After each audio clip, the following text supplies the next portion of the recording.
Trump announced a brilliant move to pause the higher tariffs on countries negotiating with us, but meanwhile, to raise China's tariffs to 125%.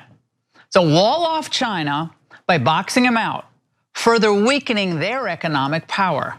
It's genius. All right, well, as you all know by now, Trump announced yesterday that his tariffs were not going into effect except for the ones against China. And very predictably, the hosts over on Fox News and other Trump fans are spinning this move, not as market manipulation, not as insider trading, not as an irresponsible level of disregard for the global markets, but as a genius move. That's a quote, genius move on Trump's part. Cenk, this is truly the art of the deal, isn't it? Trump puts out the fire that he started and Fox News is overjoyed. Yeah, so we're gonna show you some more clips of people who are absolutely asinine, pretending that Trump meant all of this. Come on, is what I have to say about that. We've got a poll on it in the live chat, of course, shows live at 6 o'clock Eastern every day. And but in a little bit, I'm gonna talk about why it's exceedingly obvious that he didn't mean it, including some of the important details that prove it beyond a shadow of a doubt. All right, well, I mean, yeah, according to Fox News, this was the plan all along. I can't wait to hear you rebut that, Cenk. But at least, that's what they're saying now after nearly melting down over the past few days. And with these tariffs, many people who voted for Trump never believed he would actually go through with them, right? That was the thing that they always said, that the threat of these tariffs were the actual move. Trump was just negotiating with world leaders through very abusive and volatile means, which is, I guess, the way he does things. This was after Trump spent a week also up until the very last moment when he finally reversed the tariffs, telling everyone that he definitely was not going to change his mind on them. Of course, many of us did suspect that something like this would happen, though we maybe had different ideas as to why something like this was going to happen. So here is Sean Hannity patting himself on the back for calling it all along. But again, not because he was privy to any kind of like market manipulation or insider trading or anything like that, because he knows the art of the deal when he sees it. Take a look. The art of the deal. Told you this was going to happen. It was inevitable. Donald Trump's in a perpetual state of negotiation. A huge win for the president, a huge win for the country. His biggest accomplishment of the second term, and there have been many. Take a look at all the progress from this president just over the last, few months in office. And now once again, the haters, the doubters, the legacy media mob, the Chicken Littles, the Democrats, all the people on the left wing, they were all proven wrong, screaming and yelling and ranting and raving. They all, as usual, end up with egg on their face. Exactly 1 week after Liberation Day, the stock market closed with its third biggest overall gain since World War II. S&P up nearly 10%. The Dow Jones up nearly 8%, with the biggest point increase in American history in a single day. The NASDAQ, that jumped by more than 12%. Markets rallied after President Trump announced an immediate 90-day pause on his stated reciprocal tariffs. Are we the ones with egg on our faces? I can't tell if we're the ones that he's referring to. But Cenk, I am curious what you think here. Even though the markets have rebounded, they aren't better than where they were before Trump did any of this. So do you think there's an argument somewhere that what Trump gained politically is maybe worth what we lost in the markets? There's no argument somewhere. At all, not 1%. So let's break it down. So first off, this idea that hey, we had the third biggest day of stock market rise ever. Congratulations, Donald Trump. Yeah, that's because he created the markets by 12%, which is it's a shocking number. So then he regained some of that when he reversed his clownish tariffs. You don't get to brag. Oh, well, I had the third largest day of pulling a car out of the ditch. Oh, who drove it into the ditch? I mean, I did. I drove it way into the ditch. Now I haven't gotten it out really. It's halfway out. But I had one of my biggest days of taking a car out of a ditch. I mean, really, if you're on the right, can anyone really believe that? I mean, you saw the markets plummet and then you saw them rise back up, but not to their previous level. And you're gonna give Trump credit for that? Who else caused the market crash? Is there any, this is a literal question. Is there anyone not in a mental institution who thought that something other than Donald Trump's mega tariffs caused the stock market crash? So if he got halfway out of it by reversing his clownish moves, are you really gonna give him credit for that? Oh, come on. And then let's continue with the come ons. Laura Ingraham, genius. Wait, how do I get to be a genius? Well, here, I give away $100, get $50 back. I lost $50. Genius. I'm such a genius. Okay, wait a minute. To be fair, let's talk about what we got in return, because there's a lot of pain in the market. And by the way, guess what? The markets went back down today, another 1,100 points. Why? Because of the maniacal tariffs that remain on China that are at 145%. We'll get to that later in the show. So, but to be fair, what did we get in return? Because they said 70 countries are in negotiations with us. South Korea and Japan might make a deal any minute. They're all panicking. They're all coming to us. The European Union might bring their tariffs down to zero. We got this, we got this. In return for reversing his tariff policy, Donald Trump got exactly 0 concessions. None. A panicked retreat. By the way, he should have panicked. It's about the bond markets, and come back to that. And that was huge, because just stock market crashing was one thing. When the stock market and the bond markets were crashing at the same time, which was previously thought unimaginable, undoable, because usually when the stock market goes down, the bonds go up and vice versa. In this case, Donald Trump did something miraculous. He managed to crash both of them at the same time. I'm not sure anyone's ever pulled that off before.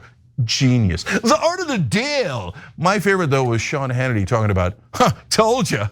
Hey Sean, you told us that these tariffs are gonna last forever and it was gonna rebuild our manufacturing base. Now they're gone and you're saying, told you? So what is happening to our manufacturing base? Wait, were they short-term negotiation ploy or were they long-term to build a manufacturing base? So, well, obviously they couldn't be long-term to build a manufacturing base. They're gone. Are they going to? Is the manufacturing base going to magically be rebuilt by 4 days of tariffs that were then withdrawn? Okay, who could be maniacal enough to believe that? And then, well, no. To be fair, look, maybe some of you, and by the way, some of the people did. They didn't like the long-term plan, or they didn't believe in the long-term plan. But there were people who thought, no, he's just negotiating. It's part of the deal, etc. But when you negotiate and you get literally nothing back, and you flip-flop like a panicked clown, well, then it wasn't short-term gain either. So it was no gain at all. Because I got news for you. What I've been telling you for a decade straight. The one thing that people just cannot get through their heads about Donald Trump. Maniacally stupid, has no idea what he's doing and never has. His one talent, marketing. Me, Trump, I'm the best. And that, by the way, and you've heard me say this a billion times, the fact that one talent, which to me is like just the bare minimum, has destroyed the Democratic Party. That shows you how pathetic the Democratic Party is. Okay, but back to Trump. If we got no tariffs reduced in return, and we have rebuilt absolutely nothing in our industries, how could it possibly have been a grand strategy? Unless the grand strategy was to shave off all this money from the stock market and risk a recession for absolutely no gain. And if that was his strategy, well, then you have to admit that's the worst strategy in the history of the world. Yeah, absolutely. I think what you were saying about the stock and bond markets, really just remarkable, just a remarkable failure on Trump's part. When the bond markets dropped, recession wasn't even a consideration anymore. We were about to plunge ourselves into a depression. And allegedly, reportedly, Trump was worried about a depression all of a sudden. He said, "Oh, this is really bad. Let me pull back," again after for an entire week saying, "Nothing is going to change my mind. Everyone be cool. Everybody relax. I know what I'm doing," right? That's what he told us. And that's kind of been his line for as long as we've known him as a presidential candidate and as a president. He keeps telling his supporters that he is the only one who can fix all of their problems. And so just let him cook, just sit back and let him do what he's got to do. And they do, like they really put a lot of faith in him. And We'll get to more on how disastrous this actually is, but of course, everybody over on Fox is not really thrilled about this 90-day tariff pause, nor do they think it was a brilliant or a genius move. Some people are naysaying a little bit over on Fox. Take a look. But let's be clear what happened. Who capitulated here and why? And I don't want to say this because I'm a patriot. I'm an American.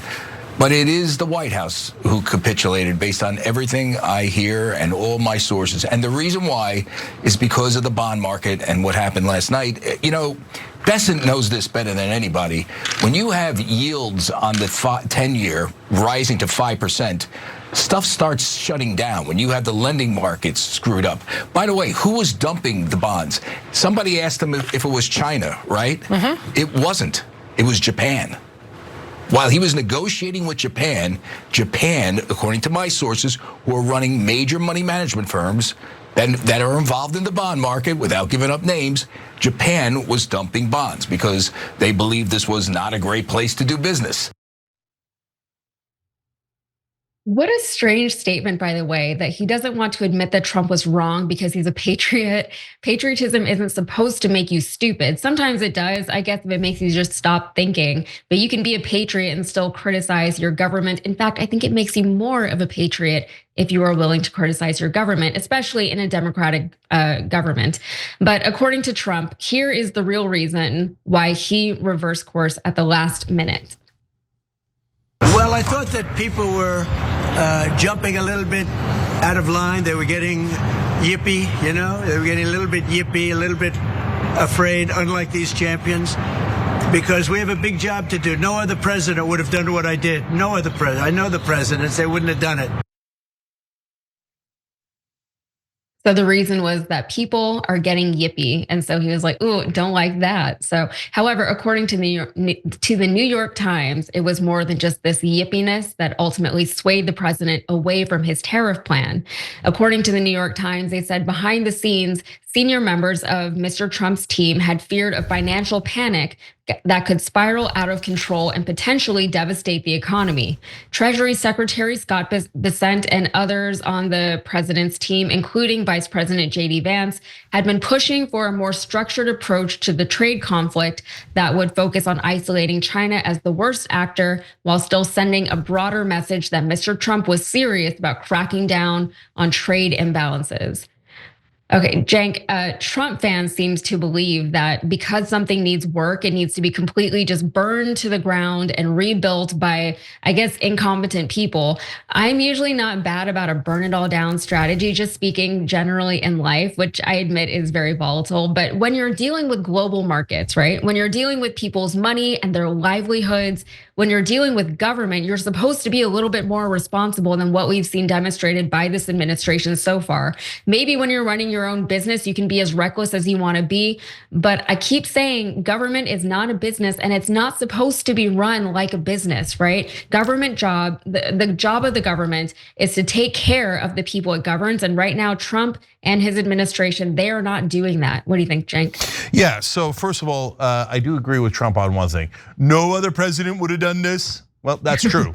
That's totally true. No other president would have put in global, maniacal, enormous tariffs, crashed the markets, got nothing in return, and then in a panic, reverse himself.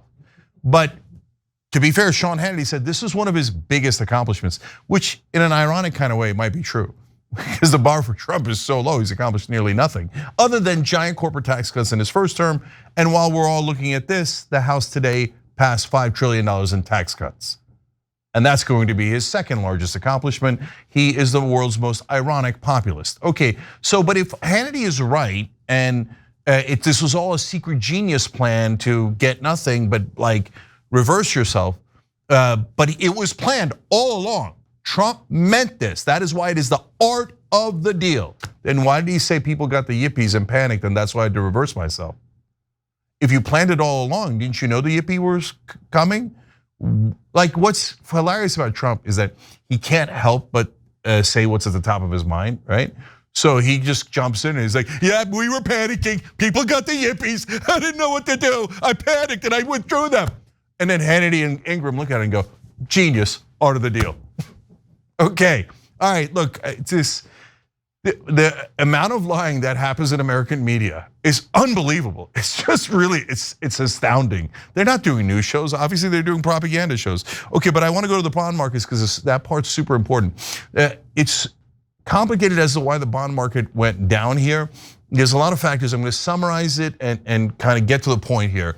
Because as I said earlier, if the stock market goes down, bond markets are supposed to go up. It's a safe haven for money. They move it from the markets to the bonds. But in this case, something really weird started to happen last night, and that's why there was another layer of panic, which is that the bond markets were going down. Why? Partly because of what Gasparino was saying, and that might be a huge part of it. So while the Trump administration was pretending that Japan is on its knees and ready to negotiate, in reality, Japan started selling off bonds in a way that created a massive problem for us because two of the largest bondholders for US treasuries are Japan and China. And so there was also speculation. And most importantly, guys, people started to lose faith in the credit of the United States, that maybe we couldn't pay back the treasury bonds. And if that happens, that is catastrophic because interest rates would go through the roof. The interest we pay on our debt is already at over $900 billion a year, and that would skyrocket. But more important than even that is that if the world loses the faith in the US dollar, they will shift to another currency, and that'll be catastrophic for America. Catastrophic. That's actually one of the theories as to why Dick Cheney wanted to go into Iraq so bad, because Saddam Hussein wanted to move oil off of the dollar. So that's how important that is. So, and when you piss off the two countries that hold the largest US treasuries, even if they were doing it on their own, which I don't think it was just them, based on all the reporting that I've seen, that would already be a massive danger to America. So these enormous tariffs were as big an economic blunder as I have ever seen in my life.